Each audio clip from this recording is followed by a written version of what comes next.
Hey, thank you. Welcome, everybody. My name is Jim Pellegrini, and I am the president of a software company called PharmaSense. I'm going to show you a quick video about what we do, and then I'll give a few-minute talk and take your questions. My purpose for being here is to educate you. Yeah, thank you. So, oh, that's better. So my purpose is to educate you about what we're doing. We're looking for customers, not venture capital, not new employees. I'm trying to reach customers right now. So if any of you know hospital administrators or people in the healthcare space who may be interested, our technology has other applications as well.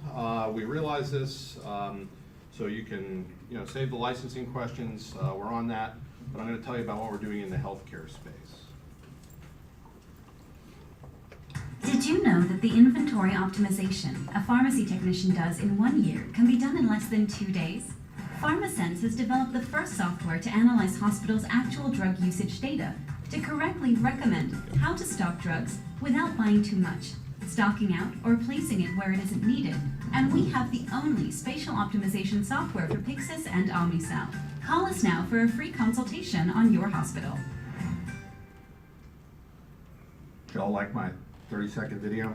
Yeah.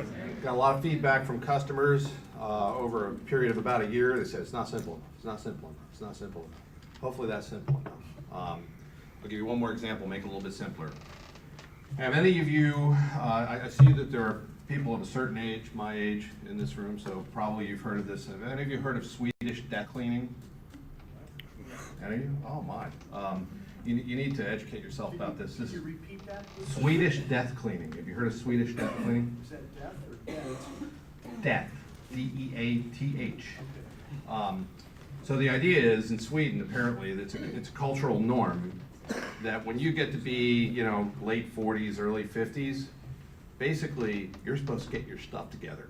Clean out your house, get rid of all those papers that none of your kids want to go through, get rid of those dishes that nobody really wants. What we do Swedish death cleaning for hospitals. Okay, that's what we do. 100,000-foot view. Hospitals spend a lot of money on drugs, about $100 billion. It kind of depends on who you ask, and the prices are going up rapidly. Again, depends on which analyst report you read, but over the last 3 years, drug prices have gone up about 40%. And Vizient, one of the leading GPOs in the healthcare space, has predicted that they'll rise about 8% in this calendar year in 18, right? So takeaway message is they spend a lot of money, prices are going up fast, and they waste a lot of it. $3 billion a year in waste. Is it really $5 billion? Is it really $2.5 billion? Yes, it's a lot of money. There are 163 drugs right now on shortage, okay, which means hospitals call to order them and they can't get them, okay? 163 is quite a lot. That number's about a month old. It's still about there. Maybe it's 170, maybe it's 160 right now, but it's a lot of drugs on shortage. And it's for a lot of reasons. It's manufacturers dropping drugs because they're cherry picking for their portfolio. It's Hurricane Irma wiping out Puerto Rico. But the bottom line is this makes very difficult for hospitals to practice medicine when they can't get the drugs they need. And they have to do a constant shuffle on their inventory, okay? And we'll get to why that's important. The other thing that we've learned, kind of quite surprisingly and anecdotally, from going around to a bunch of customers for the last couple of years, is they're all short on technicians, pharmacy technicians. If they have 50 approved headcount, only 45 of them are filled, okay? It's a kind of a low-level job, and it's hard to get people. You're not going to pay to move people, so you're subject to the local labor pool, and they're all running short. Okay, so they're all interested in force multipliers for technicians. And what this translates to is that hospitals need to buy less, waste less, swap drugs easily, do more efficient restocking, and work with constrained resources. And one of the things that I learned in one of our key accounts a year ago, we had this giant kickoff meeting planned, all the pharmacy staff, and before we did the kickoff meeting, the pharmacy director gave us a little tour of the pharmacy, And he walked us around this very pharmacy. I don't know where the, I'm not going to try and point to it, but walked us around this pharmacy. And he said, you know what I care about? I care about passing my damn fire inspection. Got stuff on the floor, stuff stacked on the shelves. I did not do that. I don't know what happened. We're switching to TED Talk mode now, right? Okay, there we go. So, the surprising thing that, because you may think, well, you know, they deal with these problems all the time, surely they have good tools. No, actually they don't. There is no modern purpose-built dedicated software to meet these needs. And, you know, my mother always asked me, Jimmy, what is it that you do for your job? And I say, Mom, what I do is I make stuff fit in the drug cabinets at the hospital. She said, that doesn't sound like a very hard job. And it's not. You know, one drawer and one cabinet's not a very hard job. But when you get 600 cabinets, each with 50 drawers, with about 5,000 SKUs, suddenly this becomes a problem that's worthy of some math. Okay? Who are we? This is me and my partner. Basically, we like to pride ourselves on being engineers. Been all over healthcare, consumer packaged goods. And what we've done is we've created the best-in-class software to solve this problem. Comprehensive inventory optimization in time and space. Okay? And you might think, well, surely pharmacies have done this. Okay? They've been around a long time. They've been managing this problem. They have. Here's a couple papers. There's lots of papers out there. And what I would say about every paper that's published in the field, this is not a criticism of pharmacists. This is kind of the high school version, okay? And the reason it's the high school version is they're pharmacists, for goodness sake. They're not mathematicians, they're not engineers, okay? It'd be kind of like asking you to write a paper on pharmacy, right? You could write something that's intelligible, but you know, would it get to the nuance of the thing? Probably not. So what we've done is we've basically automated and improved everything that's been written about in the last few years. Okay. We make pharmacies' lives better by reducing the amount of inventory they keep, saves them money. We spatial arrange the inventory to maximize the use of their expensive storage systems. That saves them on hardware. And we manage drug shortages with early warning systems and correctly deploying their inventory. The reason you have to redeploy inventory is it wasn't in the right spot to begin with. This is how we do it. I'll read the top arrow to you.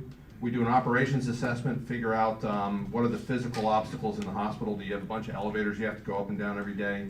Are the buildings really far apart? Do you have a satellite pharmacy you service twice a week? Then we right size. PAR is basically an acronym for the amount of inventory they keep in their cabinets. We right size that. Then we spatially optimize cabinets, and then we right size their central pharmacy. And the way we do it is with a product we call Thin Man. I'm not going to read all this to you, but these black bars in the middle, what you want to take away from here is, this is where they got it right, okay? About 6% of the time they get it right. This is where they don't have enough stuff, okay? Not very many places. These blue bars, where they have too much. That's our happy hunting ground. We do it through a little bit of math and a few heuristics. What we do is we extract all the demand data, we stitch it together, we fit the underlying distributions. This blue line is the actual data, and the red line is simulation with our new recommendation. So what we did was we took this particular storage area from about 110 units to about 40 units of inventory. Lately, we've created a partnership with a company called Deer Partners. They're a classic process engineering consulting firm. Because what we realize is the management of shortages is actually not a technical problem, it's a people problem. You know, Ford Motor Company, I don't know how many of you saw, they just had a fire in a magnesium molding facility infected with F-150 production. That's their moneymaker. They hiccuped for about 2 days and got on with their life because they do this well, okay? Hospitals don't do it well. So we do all of these things essentially because shortages are dangerous and costly. They cost hospitals a lot of money for substitute drugs, but even more importantly, they cost them a lot in indirect labor and opportunity costs, so we save them on that. This is the obligatory hockey stick revenue curve. You have to have one of these to be a credible entrepreneur. You know, I've been around the block a few times, so what I can tell you is these numbers are real. You know, we'll hit 18's number, we'll hit 19's number. We'll even hit 20's number, I'm quite sure. You know, then the magic happens and we take off. So, thank you. If you all know any pharmacists or pharmacy directors or chief financial officers or chief operating officers of hospitals, please ask them, give me a call. I'd love to talk to them and help them with their Swedish death cleaning. Any questions?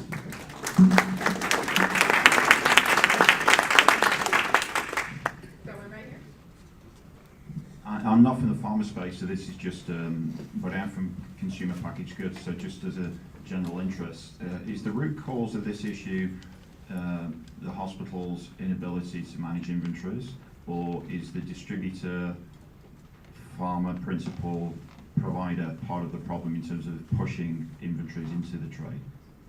Yes. Thanks for clarifying that. So when we think about pharmacy, okay, these are clinical people running a hospital, right? Their goal is to not run out of stuff, okay? When you're not good at managing inventory, the easiest way to not run out of stuff is to have a giant pile of it. When you have people selling you that stuff, they're happy to sell you more. So it's a combination. It's a vicious cycle, as you can imagine. Exactly.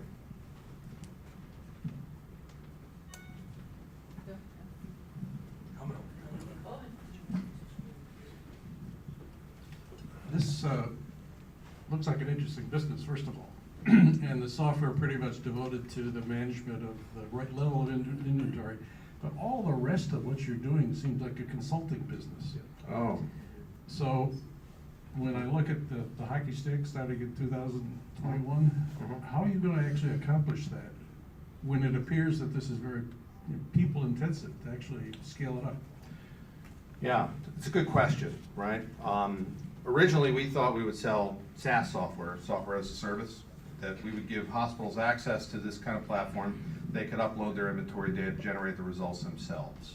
What we have found in actual practice is they love it, okay, and they say, you know what, we either lack A, the bandwidth, or B, the competence to do this ourselves, so we want somebody to do it for us.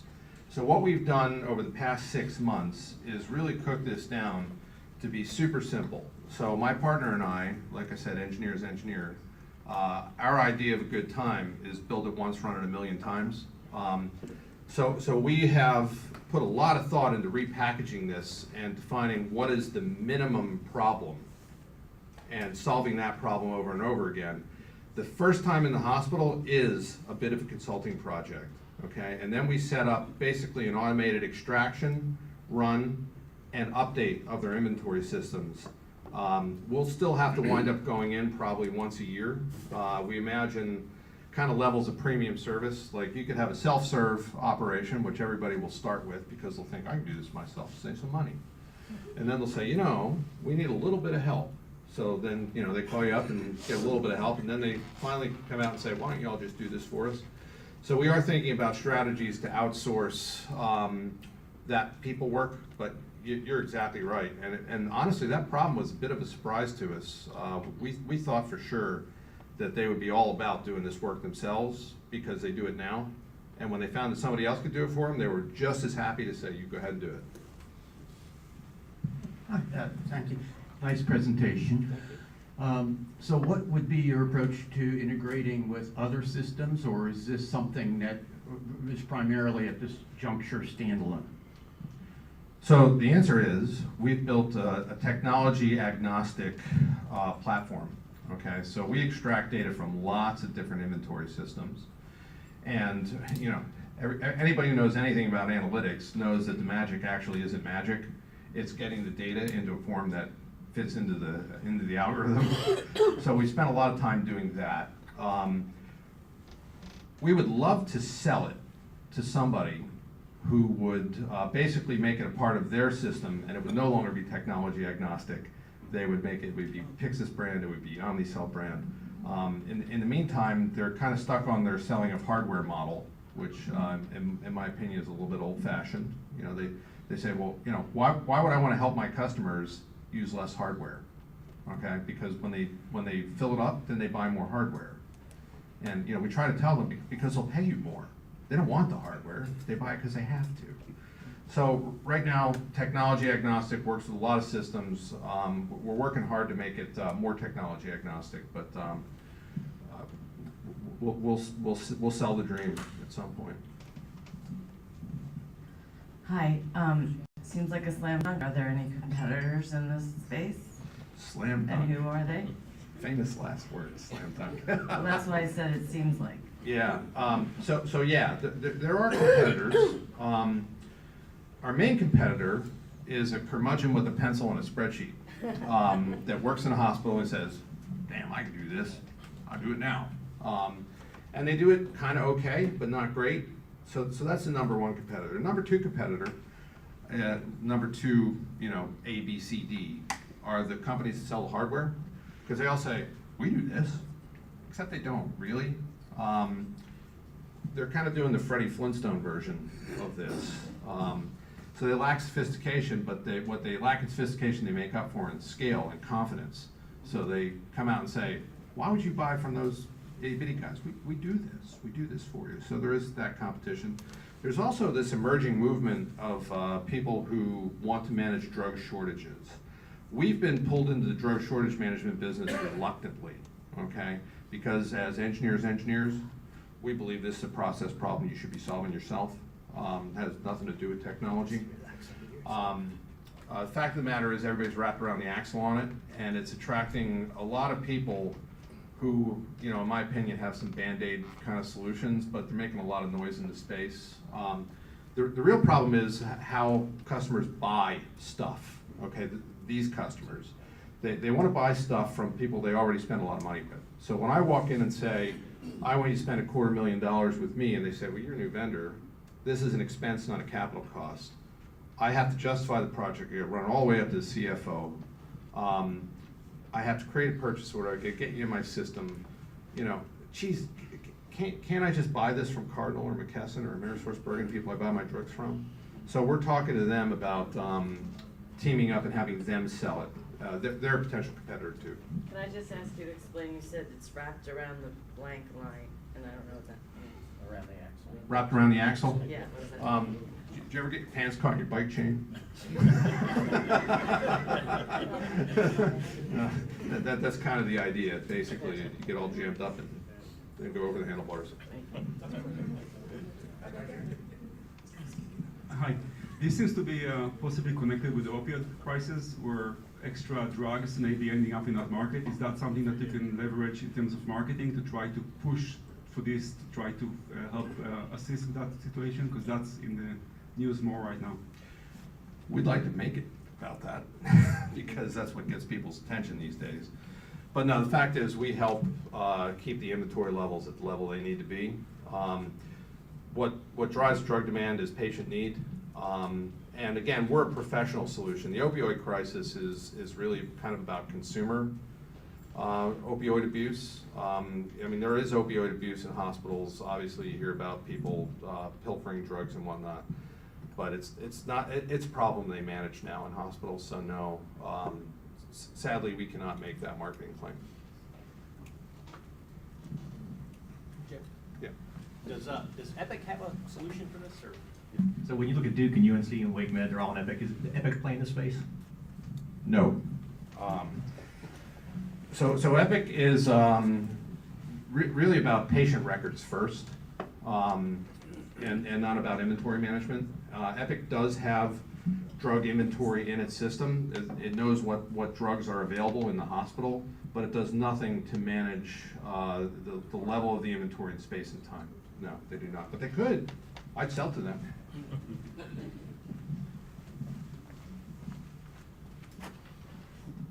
Does this help automate inventory management? You have to first find out what everybody has, and then ongoing, you said every several months remotely. How would this, rather than doing manually, make it much quicker? The answer is yes. And in fact, that's one of the selling points is we automate what technicians do.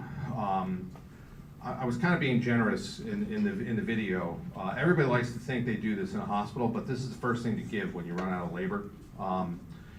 So right now, a pharmacy technician takes about 8 to 10 hours to optimize one single dispensing station in a hospital. UNC Hospital has 225 dispensing stations, just to calibrate you. 8 to 10 hours. So if they started on box number 1 on January 1st, they would finish the last box on December 31st and start all over again. So the work that that technician does in 1 year, I said we'd do it in less than 2 days. Actually, we'd do it in less than 9 minutes. I said 2 days because I didn't want to seem flippant. I said less than 9 minutes. And it does take a couple days to munch the data. So that's how I came. But yeah, that's exactly right. And you can do it as often as you like. The optimization, I mean, literally once you set it on automatic loop, every day is probably too much, but once a month isn't. So we're selling a subscription model as well. Yes. Yeah, I was just gonna ask, what are the models that you're doing as far as like your subscription model? What is the buy-in? What's the cost to get involved? Yeah. So the truth is we're still kind of casting about for the right selling model. Mainly because we were kind of caught unaware by what this gentleman brought up, which was the fact they don't want to do it themselves, that it is kind of morphing into a bit of a consulting business. We sell everything from a full-scale consulting engagement where we come in and do an operations assessment, walk you through, everywhere you have hiccups, to University of Colorado is one of our customers, and they have a pretty competent pharmacy staff, and they said, we just want somebody to run the spreadsheet, or actually replace the spreadsheet for us. So we sell them basically, $5,000 for a single hospital for a year. We'll run it once, and that's better than most hospitals do. Is once a year inventory optimization for $5,000, and the consulting engagements can go up to about $250,000. And we're trying to find that right balance. And we're just now getting to the end of our beta, where we're having customers who are going to be on a repeat cycle. And anybody who's ever negotiated for something like this knows it's not the easiest thing to do to price it. Everybody says, I'll share whatever savings you get with me. We'll split it 50-50. Okay, that's a great idea if you know what the savings are. And that's a real nightmare. And so and the scary part is they think they know, and they don't. So we go in there and we're like, okay, show us. And they're like, oh, well, it's in 6 different accounting systems. And so we're looking to get to simple models. Well, basically what we're trying to do is say, we can demonstrate we can save you $1 million a year, and I'm going to charge you $100,000. How about that? And if you get $1.5 million a year, it's all you. I have one more other question, because I'll just keep going. Last for this one. Do you have the ability to anonymize the data from the different companies and then aggregate it together to know what drugs are being sold, what areas of the country are doing things, and then having the ability to give that to studies and give that to other groups that Yes. might buy that from you? Yes. Our master services agreement specifies that we get to keep data. And what the data is inventory data. So no patient data, no prescriber data. I don't care who the patients are. In fact, I don't want that information. What everybody wants to know is, how do I compare to other hospitals like me? Everybody's this screwed up, right? That's really kind of the bottom line here, is they say, tell me I'm not that bad. And what we do is we benchmark by size, usually by size of institution, number of beds, whether it's oncology or specialty services. So yeah, we do get to keep that data. One of the ways we do the spatial optimization, so we actually, the first software we made basically looks at the inventory in the box and tells you how to rearrange everything to make it fit. And the way we do that is crowdsourcing of what does everybody do, okay? Because you're not going to go around with a tape measure and measure all kinds of products and all kinds of compartments. So we crowdsource that information, and as we get more hospitals in our system, basically that engine gets better. And yeah, will there be other uses for that data? There may be. Like anybody who reads Harvard Business Review and hears about big data, yeah, I get all excited about that, but then you're like, okay, how do I monetize this exactly? How do I make somebody actually pay for this? We haven't figured that out, but yeah, we do reserve the right. Yeah, I think for me, I was thinking that's the connection with the question on the opioid side, where across multiple agencies you can see usage through hospitals or other drugs that maybe we haven't seen yet. come through, but you guys might be able to see it before someone else does. Well, you know, I don't know if you read the New York Times over the weekend, though, about Purdue Pharma. I mean, they knew years ago and basically covered it up. You know, it's, you know, I don't mean to make light of it. It's a terrible situation, but you know, I don't want to represent that we play in the opioid crisis space, because we don't. We have time for one more question. Am I that good? Don't be shy. Going, gone. Thank you, Jim.